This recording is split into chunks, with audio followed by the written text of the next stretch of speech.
चलो भैया, सभी स्टूडेंट को नमस्कार। सारे के सारे ज्वाइन हो जाइए। आज मैं आपको जो बताऊंगा, 2 सेट में आपको पेपर बताऊंगा। ठीक है, लगभग लगभग 2 सेट में पेपर बताऊंगा। तो पहले मैं याद रखना, कुछ ग्रामर के क्वेश्चन में लेके बताऊंगा आपको। और आपकी तैयारी तो मैं तो ये कह रहा हूँ, आप लोग सारे के सारे बच्चे भाई तैयारी आप अपनी फुल रखिए। पहली चीज़ तो दिमाग में रखो, आप अपनी तैयारी जो है ऑलमोस्ट आप लोग फुल रखो। आप तो तैयारी बस आज अपन देखना है कि यार कौन से क्या क्वेश्चन जो हैं अपने छूट गए हैं। तो वो आप, टाइम है इसलिए 10 बजे अपन ने लाइव क्लास रखी है, तो वो आप कवर कर लेना याद से। ठीक है, तो सभी के सभी मैं स्टार्ट करता हूँ। ज़्यादा टाइम लूँगा नहीं मैं, आपका याद रखना है। ठीक है, ज़्यादा टाइम नहीं लेते हैं, क्योंकि आपका तो कुछ क्वेश्चन ऐसे भी अगर आ जाते हैं तो आपको दिमाग में ये भी रखना है यार कुछ क्वेश्चन बच रहे हैं, तो वो आप इसमें आप कवर कर लेना। ठीक है, तो मैं क्लास स्टार्ट कर रहा हूँ। तो सेट, 2 सेट में मैं बताऊंगा आपको। पहला सेट ए और सेट बी के हिसाब से मैं आपको बताना हूँ। ठीक है, आया सभी को समझ में कि नहीं आया? तो सेट ए और सेट बी के हिसाब से अपन आज की क्लास करेंगे, याद रखना। ठीक है, आया सभी के सभी ज्वाइन होते जाइए। तो आप लोग सभी के सभी ध्यान रखना है आपने को। तो भाई जो भी क्वेश्चन बचेगा, टाइम है अपने पास, कोई दिक्कत नहीं हुई है। सभी बच्चे अच्छे से आप लोग कर लेना।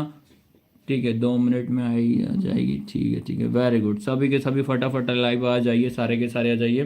ठीक है, तो 2 सेट में बताऊंगा। पहला सेट में अपन पूरा क्वेश्चन वगैरह, पहला क्वेश्चन बताऊंगा ग्रामर के क्या क्या क्वेश्चन आप रहेंगे। चलो फटाफट फटाफट सारे के सारे जुड़ जाइए। तो अब मैं क्लास स्टार्ट कर रहा हूँ, याद रखना। ठीक है, तो क्लास अपन स्टार्ट करते हैं सारे के सारे। और जो भी पहली बार क्लास को अटेंड कर रहा है, तो सबसे पहले अपन डुग्गू कोचिंग सेंटर के आपको चैनल को सब्सक्राइब करना है। और हमारी ऐप भी याद रखना, सभी बच्चों को बता देना, डुग्गू कोचिंग सेंटर की ऐप भी है, उसमें भी आप जाकर देख सकते हो। पुराने सारे पेपर आपको मिल जाएंगे उसमें। ठीक है, डुग्गू कोचिंग सेंटर की ऐप में। और एक हमारा एक और चैनल है मैथ्स बाय विकास भाई, इसमें आपको टोटली मैथ्स का ही मिलेगा आपको। और अगर और कुछ जानकारी आप चाहिए तो इंस्टाग्राम को भी आप फॉलो कर सकते हो, वो भी डुग्गू कोचिंग सेंटर के नाम पे ही है। ठीक है, चलो भैया अब अपन स्टार्ट करते हैं। तो सारे के सारे याद रखना है बेटा। तो पहली चीज तो देखो, ये क्वेश्चन पहले अपन क्या है, ग्रामर के आपको मैं क्वेश्चन दे रहा हूँ। मैं क्या भाई 10th क्लास का ही मैं बता रहा हूँ, याद रखना। जितने ही बच्चे जुड़ रहे हैं 10th क्लास का ही बता रहा हूँ मैं। तो आप लोग देखिएगा, सबसे पहली चीज आपको याद रखना है, ये व्याकरण के मतलब ग्रामर के कुछ क्वेश्चन ऐसे हैं, आप लोग देख लेना, आप लोग सारे के सारे। तो देखो, सबसे पहला क्वेश्चन आपको इसमें अच्छे से पढ़ना है। पद्य साहित्य के इतिहास को कितने भागों में बांटा गया है, समय सीमा भी आपको लिखना है, ये अच्छे से पढ़िए आप लोग। उसके बाद रीति काल की 2 विशेषताएं और 2 कवि उनकी एक रचना याद रखना है। मैं बता देता हूं आपको, आप सभी कवियों की आप रचना पढ़ के जाइएगा बेटा। रचना जो है आपके पेपर में, मैं बता दे रहा हूँ, रचना आपसे ऑब्जेक्टिव वगैरह में बहुत सारी आपसे पूछेंगे, याद रखना। रचना जो बोल रहा हूँ मैं, रचना जरूर आप याद करके जाना है बेटा। आप लोग सारे के सारे ऑब्जेक्टिव में आपसे रचना जरूर पूछेगा।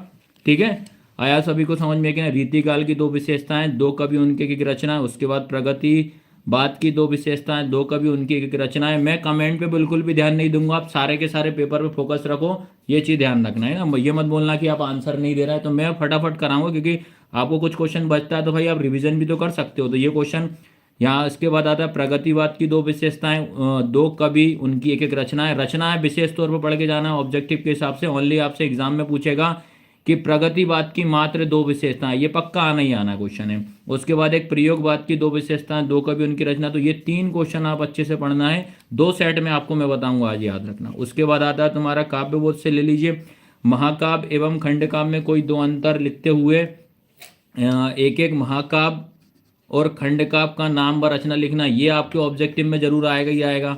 उसके बाद रस के अंक ऑब्जेक्टिव में फिक्स से आएगा तुम्हारा। उसके बाद आएगा तुम्हारा श्रृंगार करुण वीर हास्य रस की परिभाषा उदाहरण सहित लिखिए, ये वाला क्वेश्चन आपका 2 मार्क्स में जरूर आना है। उसके बाद रस के प्रकार और स्थायी भाव से क्वेश्चन 101% आपको जरूर देखने को मिलेगा कल में, याद रखना। ठीक है, स्थायी भाव से और संचयी भाव में अंतर आपको पढ़ना। अलंकार से क्वेश्चन आपको ध्यान रखना, मानवीकरण क्या होता है, पुनरुक्ति प्रकाश क्या होता है, अतिशोक्ति क्या होता है, अन्योक्ति क्या होता है, इनकी आपको परिभाषा उदाहरण सहित आपको बताना है। उसके बाद आता है दोहा छंद की परिभाषा और चौपाई। तो छंद में आप दोहा और चौपाई पढ़ के जाइएगा बस ओनली। उसके बाद आपको आता है शब्द गुण की परिभाषा व प्रकार लिखिए। शब्द गुण आप अच्छे से पढ़ के जाइए, शब्द गुण क्या होता है सब बताऊंगा, ए से वगैरह A to Z सारी चीजें बताऊंगा। लास्ट तक आप बने रखना, सभी के सभी बच्चे लोग याद रखना है। तो इसमें अगला है तुम्हारा, यहाँ से फिर ग्रामर क्वेश्चन नंबर 3 स्टार्ट हो रहा है तुम्हारा। गद्य की प्रमुख व गौण विधाओं के नाम लिखना है। फिर आपको अंतर मैं बता देता हूँ, अंतर आपको कहानी उपन्यास में अंतर, नाटक एकांकी में अंतर, जीवनी आत्मकथा में अंतर, संस्मरण रेखा चित्र में अंतर। उसके बाद कहानी के तत्व जरूर पढ़ के जाइए कि कहानी के कौन कौन से तत्व होते हैं। उसके बाद आता है तुम्हारा संधि की परिभाषा व उसके प्रकार लिखिए। उसके बाद समास के प्रकार व परिभाषा लिखिए। संधि समास में अंतर आपको बताना। वाक्य की परिभाषा लिखते हुए अर्थ के आधार पर आपको बताना, याद रखना, अर्थ के आधार पर आपको ये कंप्लीट करना है। उसके बाद देखिए आप सारे के सारे, क्योंकि 2 सेट में है, टाइम लगेगा, तो इसलिए थोड़ा जल्दी जल्दी मैं आपको बता रहा हूँ। कमेंट में मैं इतना ध्यान नहीं दूंगा, याद रखना। और इतना कर लोगे, पास की गारंटी मेरी रहेगी, 101% आप पास हो जाओगे। ठीक है, इसकी गारंटी मैं खुद ले रहा हूँ। उसके बाद आता है भेद लिखिए। मुहावरे लोकोयुक्ति में अंतर उदाहरण सहित बताइए। अनेक आरती शब्द आपको पढ़ के जाइएगा। वाक्यांश के एक शब्द में हो जाएगा। शब्द शक्ति किसे कहते हैं, याद रखना, क्या होगा, शब्द शक्ति की परिभाषा व उसके प्रकार सहित लिखिए। उसके बाद आता है तुम्हारा कवि परिचय की मैं बात करता हूँ। कवि परिचय में याद रखना 2 रचनाएं, भाव पक्ष और कला पक्ष। आपको याद रखना भाव पक्ष कला पक्ष में ही आपकी ये विशेषताएं हो जाती हैं। क्या हो जाती हैं, विशेषताएं होती, जिसमें कि आपको एक सूरदास जी का और एक तुलसीदास जी का, बस ये दोनों ही पढ़ के चले जाइए, आराम से आपका बन जाएगा, हो जाएगा काम। ठीक है, सूरदास और तुलसीदास जी का पढ़ के चले जाइए, हो जाएगा। और जयशंकर प्रसाद की रचना पढ़ लेना, आंसू लहर, और हो जाएगा काम, कोई टेंशन नहीं आपको, ये पक्का आना ही आना है। उसके बाद लेखक परिचय बात करता हूं मैं, आप एक स्वयं प्रकाश, एक राम वृक्ष बेनीपुरी, मनु भंडारी की ओनली आप रचना पढ़ के जाइए, हो जाएगा काम। ठीक है, ये बता दिए मैंने आपको। जीवन परिचय में आपको ये होगा कंप्लीट। उसके बाद याद रखना है, जैसे कि अगर बात करते हैं कवि परिचय की, जैसे ईयर की अगर मैं बात करता हूँ, 2022 की अगर बात करूँ आपसे, तुलसीदास जी और जयशंकर प्रसाद आया था। उसके बाद 23 की बात करूँ, सूरदास और नागार्जुन जी का आया था। 24 की बात करते हैं, सूरदास तुलसीदास जी का, ये मान लो आ सकता है। उसके बाद लेखक परिचय की बात करूं, जो कि लेखक परिचय याद रखना है, राम वृक्ष बेनीपुरी का आया था 2022 में। 2023 में यशपाल और मनु भंडारी का था। 2024 की बात करें, राम वृक्ष बेनी और यतीन्द्र मिश्र का आ सकता है। ठीक है, आया सबको समझ में कि नहीं? पत्र की अगर हम बात करते हैं, 2022 में आपका देखिए पत्र कैसे आया था। लाउड स्पीकर बंद करने हेतु आपको जिलाधीश को पत्र, आपको एग्जाम में याद रखना है। ठीक है सर, लॉन्ग लाइव स्ट्रीम करो, अरे ठीक है भैया अभी इतना टाइम नहीं, कर लेंगे बाद में। को पत्र लिखिए, याद रखना पत्र को, पत्र का मतलब होता है जिलाधीश को आपको पत्र लिखना है। इसके अथवा में 2022 में आए थे, बड़े भाई के विवाह में सम्मिलित के वाला आया था। बात करूं नगर निगम नगर पालिका अध्यक्ष के मोहल्ले में सफाई के लिए आया था, इसके अथवा में आपने ये पूछा था। फिर 2024 की अगर एक बात करा जाए तो ध्वनि विस्तारक यंत्र पे आप अच्छे से कर लेना। और इसके ओर में ये क्वेश्चन आया था, इसमें आपको ये जरूर पढ़ लेना, सचिव माध्यमिक शिक्षा मंडल, ये वाला तुम्हारा स्थानांतरण प्रमाण पत्र। ठीक है, एक द्वितीय वाला जरूर आता है। ठीक है, ये कोई टेंशन नहीं, जो भी लेट होगा रिकॉर्डेड वगैरह अवेलेबल करवा देंगे, ये पढ़ लेना। उसके बाद देखो निबंध में आपको ध्यान रखना है।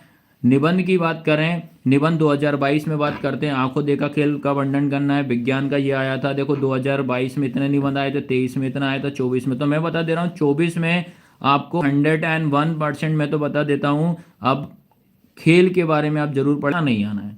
ठीक है, याद रखना है, इस बार आपका प्रदूषण का भी अच्छे से पढ़ना ही पढ़ना है। तो आपका एक खेल वाला निबंध और एक प्रदूषण का, ये तुम्हारा, इसके बाद एक और सेट में आपको बताऊंगा। ठीक है, आ रहा है सभी को समझ में कि नहीं आया? एमसीक्यू वगैरह सब इसी से बचेंगे। एक 1 लाइनर वाली फैक्ट वाली मेरी क्लास है, उसके लिए आपसे कंप्लीट हो जाएगा पूरा का पूरा। चलो अब 2 अंक की बात कर रहे हैं। पद्य में अपन बात करते हैं, सुर से क्या क्वेश्चन इंपॉर्टेंट है। उद्धव के व्यवहार की तुलना किस किस से की, ये क्वेश्चन कर लीजिए। मर्यादा ना लही के माध्यम से कौन सी मर्यादा ना रहने की बात कहिए। अगला है गोपीय ने उद्धव के योग की शिक्षा कैसे लोगों को देने की बात कहिए। उसके बाद गोपीय के अनुसार राजा का धर्म क्या होना चाहिए, ये पढ़ लीजिए। उसके बाद क्वेश्चन नंबर 5, परशुराम के क्रोध करने पर राम लक्ष्मण की जो प्रतिक्रिया हुई है, उसके आधार पर राम लक्ष्मण के स्वभाव की विशेषताएं आप बताइएगा। उसके बाद लक्ष्मण ने वीर योद्धा की कौन कौन सी विशेषताएं बताई हैं। अवधी भाषा किन किन क्षेत्रों में बोली जाती है, यह आप पढ़ लेना। उसके बाद आता है कवि आत्मकथा लिखने से क्यों बचता है। उसके बाद स्मृति को पाठ्य बनाने के कवि का क्या आशय है, ये जरूर पढ़ लेना। हमारा आत्मकथा सुनने के संदर्भ में अभी समय नहीं है, याद रखना। ठीक है, ये पढ़ लेना भैया। उसके बाद फिर आता है तुम्हारा मुरझाकर गिर रही पत्तियां किसका प्रतीक है, इसके माध्यम से कवि क्या कहना चाहता है। उसके बाद कविता का शीर्षक उत्साह क्यों रखा गया है। कविता उत्साह में बादल किन किन अर्थों की ओर संकेत करते हैं। उसके बाद कवि निराला की आंख फागुन की सुंदरता से क्या क्यों नहीं हट रही है। फागुन में ऐसा क्या होता है जो कि बाकी ऋतुओं में भिन्न होता है? होली के आसपास प्रकृति में जो परिवर्तन दिखाई देते हैं उन्हें लिखिए। हाँ ठीक है भैया, अभी मैं ध्यान बिल्कुल नहीं दे रहा हूँ भाई कमेंट पे, ये सही हिंदी का रखा है, सारे के सारे पेपर में जरूर अवेलेबल करवाऊंगा, ये चीज़ ध्यान रखना। कवि के अनुसार फसल क्या है? बच्चे दंतुरित मुस्कान का कवि के मन में क्या प्रभाव पड़ता है? बच्चे की मुस्कान एक बड़े व्यक्ति की मुस्कान में क्या अंतर होता है? उसके बाद मिट्टी के गुण धर्म को परिभाषित कीजिए। आ रहा है सभी को समझ में कि नहीं आया? आज पूरा का पूरा ये मान लीजिए आप पूरा का पूरा रिवीजन हो जाएगा भैया, देख लेना आप लोग। उसके बाद आता है तुम्हारा स्वयं प्रकाश में। स्वयं प्रकाश की बात करता हूँ तो सेनानी ना होती हुए भी चश्मे वाले कोई लोग कैप्टन क्यों कहते थे? नगर पालिका कार्य लिखना है। फिर राम वृक्ष बेनीपुरी की बात करता हूँ। बाल गोविंद भगत के चरित्र की विशेषताएं आपको लिखना है। भगत की पुत्र वधु उन्हें अकेले में क्या क्यों नहीं छोड़ना चाहिए या छोड़ना देती चाहती थी? बाल गोविंद भगत की दिनचर्या लोगों की अचरज का कारण क्या थी, ये बताना है। आपकी दृष्टि से भगत की कबीर की आघात वृद्धा के क्या कारण थे, ये आपको पढ़ लेना। फिर यशपाल से याद रखना है लेखक को नवाब साहब के किन हाव भाव से महसूस हुआ है वे उनके बातचीत करने के लिए तनिक भी उत्सुक नहीं थे। फिर मनु भंडारी से आपको ये पढ़ के जाइएगा, मनु भंडारी के व्यक्तित्व किन किन व्यक्तियों पर क्या उन पर प्रभाव पड़ा हुआ है। ठीक है, उसके बाद मनु भंडारी के पिता ने रसोई घर के भटिया घर खाना कहकर क्यों संबोधित किया? फिर सेनाई की दुनिया में ठुमराव को क्यों याद किया जाता है? फिर बिस्मिल्लाह खां को सेनाई की मंगल ध्वनि का नायक क्यों कहा जाता है? सुधीर बादो से क्या अभिप्राय? सेनाई को सुधीर बादो के शाह की उपाधि क्यों दी गई है? फिर उसके बाद बिस्मिल्लाह खां के व्यक्तित्व की कौन कौन सी विशेषताएं आपको प्रभावित करती है? उसके बाद 14 वाला क्वेश्चन, वास्तविक अर्थों में संस्कृत व्यक्ति किसे कहा गया है? लेखक की दृष्टि में सभ्यता और संस्कृति की क्या क्यों बन गई है, ये आपको पढ़ना है। फिर उसके बाद आता है भोलानाथ अपने साथियों को देखकर खिसकना क्यों भूल जाता है? माता का आंचल से बालक का वास्तविक नाम क्या था? उसका नाम भोलानाथ क्यों पड़ा? तो ये आप पढ़ना भैया। ठीक है, आ रहा सभी को समझ में कि नहीं आ रहा? उसके बाद अगर मैं बात करता हूँ, ठीक है, उसके बाद ये क्वेश्चन भी देखिए आप लोग। फिर आए गंतोक को मेहनत कश बादशाहों का शहर क्यों कहा गया है? कभी श्वेत कभी रंगीत पताकों का फरहाना किन अलग अलग अवसरों की ओर संकेत करता है? प्राकृतिक ने जल संचय की व्यवस्था किस प्रकार की? कटाव कहाँ है? उसके प्राकृतिक सौंदर्य को अपने शब्दों में लिखना है। तो देखिए ये सेट मैं आपको बता दिया, ये सेट सारे के सारे बोर्ड पे सही सारे के सारे इम्पोर्टेंट हैं, ये बता दी। उसके बाद मैं आपको बता दे रहा हूँ एक और सेट में लेकर आया हूँ कि उसमें से भी आप क्या तैयारी है क्या नहीं है। तो ये सेट आपका कंप्लीट हो चुका है। आया सबको समझ में कि नहीं आया? और मैं बता दे रहा हूँ सारे के सारे पेपर आपको मैं ज़रूर करवाऊंगा। जैसा कि अभी इंग्लिश की हम तैयारी करवाएंगे, उसके बाद इंग्लिश के बाद आपको मैथ्स की भी तैयारी कराएंगे A to Z। और हमारे पास पूरी टीम है, आपको अलग अलग टीम मिलेगी। संस्कृत की तैयारी के लिए भी मिलेगी, आपको माइंड में बिठा के रखना, पूरी की पूरी तैयारी आपको हम करवाएंगे। ठीक है, तो पहले ये वाला सेट अच्छे से पढ़ लेना, कौन सा क्या बचा है क्या नहीं बचा पूरी कंप्लीट कर लेना बेटा आप लोग। आया सबको समझ में कि नहीं आया? ठीक है, चलो अब उसके बाद आता है, उसके बाद आता है तुम्हारा सेट। अगर मैं अगले सेट की बात करता हूँ मैं, ठीक है, अगले सेट की बात करता हूँ, आपको सबसे पहली चीज़ ध्यान रखना, निबंध की अगर मैं बात करता हूँ, आपको माइंड में बिठा के रखना है। निबंध अगर बात करते हैं पर्यावरण प्रदूषण का निबंध, ठीक है, पर्यावरण प्रदूषण का निबंध और जीवन में खेलों का महत्व। ठीक है, अब अगर मैं आपको बताता हूँ आपके एग्जाम में जब बात करते हैं तो एग्जाम में आपको पर्यावरण प्रदूषण का निबंध अगर मान लो कल आता है और तुम्हारा जीवन का खेलों का महत्व, तो मैं एक फॉर्मेट आपको बता दे रहा हूँ किस फॉर्मेट में आपको पेपर में लिख के जाना, याद रखना, क्योंकि आपको फॉर्मेट लिखने का नंबर मिलेगा। अगर आप सही फॉर्मेट में आप नहीं लिखते हो तो बेटा आपको नंबर नहीं मिलेगा, याद रखना। ठीक है, तो ये दो निबंध आप जरूर से जरूर आप करके जाइएगा। तो देखो आप लोग सारे के सारे देखो, ये निबंध का फॉर्मेट में आपको बता दे रहा हूँ, इससे नंबर आपके कटेंगे भी नहीं, बिल्कुल भी नहीं कटेंगे। निबंध में आप पहले नंबर रूपरेखा लिखोगे, रूपरेखा के बाद आपको ये प्रस्तावना लिखना है। प्रदूषण क्या होता है, देखो क्या है किसे है, अर्थ सबका मतलब एक ही होता है। प्रदूषण के प्रकार आपको ध्यान रखना है। ठीक है, उसके बाद जल प्रदूषण, वायु, ध्वनि, फिर उसके बाद आपको उपाय लिखना है, जल प्रदूषण, वायु ध्वनि और ये सब और उपसंहार। तो बेटा आपको इस फॉर्मेट में आपको निबंध लिखना है। अगर बात करते हैं सेकंड निबंध की, अगर मैं बात करूं आपको जीवन में खेलों का महत्व, जीवन में खेलों का महत्व की अगर मैं बात करूं तो आपको ये इस तरीके से लिख कर आइएगा आप लोग एग्जाम में, एक भी नंबर आपके नहीं कटेंगे। जीवन में खेलों का महत्व, जैसे कि इसमें सबसे पहले आप प्रस्तावना लिखिएगा, खेलों की आवश्यकता आप लिखना, जिसमें कि छात्र के जीवन में खेलों की आवश्यकता क्यों पड़ी, ये आपकी इसमें एक्सप्लेन करोगे आप। खेलों के फायदे शारीरिक और मानसिक होता है। खेल के प्रकार क्रिकेट, कबड्डी और खो खो हो जाए। खेल के नुकसान और उपसंहार। तो ये आपको समझ में आया कि नहीं आया? ठीक है, ये सेट मैंने बताया। अब देखिए आप लोग सारे के सारे बच्चे, पत्र की अगर मैं बात कर रहा हूँ, ठीक है, अगर पत्र की अगर मैं बात करता हूँ, पत्र में आपको दिमाग में रखना है, ये जरूर आप अच्छे से पढ़ के जाइएगा। ठीक है, कौन सा? नगर पुलिस अधीक्षक को पत्र लिखिए जिसमें कि आपके मोहल्ले में चोरी की घटना में वृद्धि के बारे में। ठीक है, उसके बाद आपका ये पढ़ना भी है साला शुल्क वाला। और जीवन परिचय की मैं बात करता हूँ तो इसमें सूरदास, तुलसीदास और जयशंकर प्रसाद। तो इस बार याद रखना है आपको, ये मैंने बता चुका हूँ, एक बार फिर से पढ़ लीजिएगा। लेखक परिचय मनु भंडारी, रामवृक्ष, वेणु यशपाल, 2 रचना और 2 विशेषताएं आप जरूर पढ़ के जाइएगा। उसके बाद आपको ध्यान रखना, विशेषताओं की अगर मैं बात करूं, प्रगतिवाद, रीतिकाल और नई कविता, छायावाद, ये देख लेना आप लोग भैया।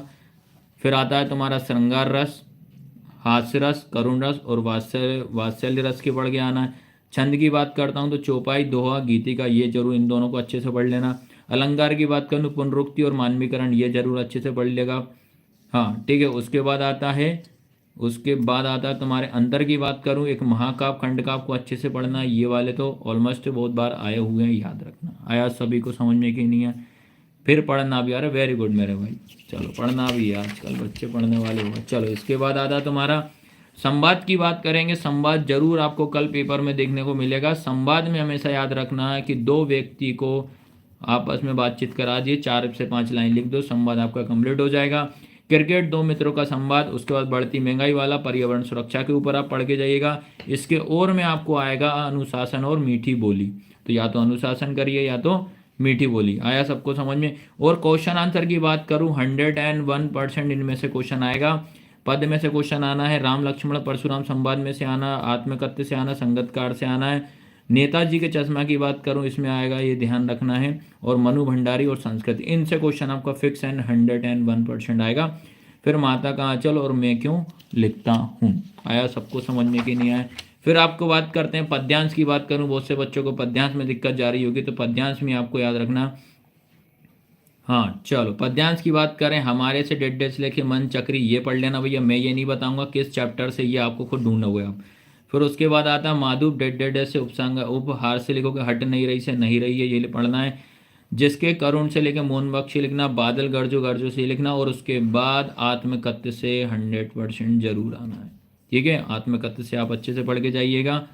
उसके बाद आता है गद्यांश की अगर हम बात करें, गद्यांश की बात करते हैं, मूर्ति संगमर, ये प्रयासता, यह प्रत्य दे दिया, संस्कृति जरूरत हो, आषाढ़ या, और उसके बाद हालदार साहब से आपका जरूर देखने को मिलेगा।